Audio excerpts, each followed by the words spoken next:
Oh, okey geng.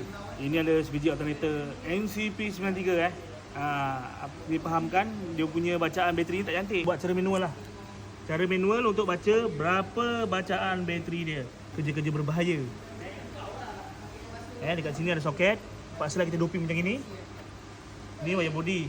Cocok kat sini Kita nak tahulah berapa bacaan dia lah.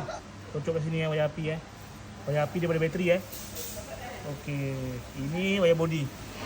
Bacaan bateri 12 lah. Normal lah. Ini untuk bacaan bateri saja Alternator boleh masuk. Kita try pula masuk alternator, api berapa?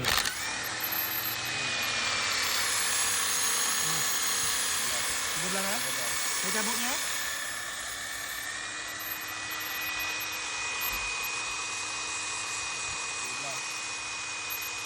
Okey, kita fahamkan dia punya inilah pusingan ni berapa boleh dapat.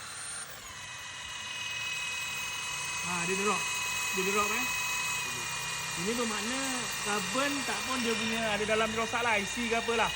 Okey, saya lajukan lagi 17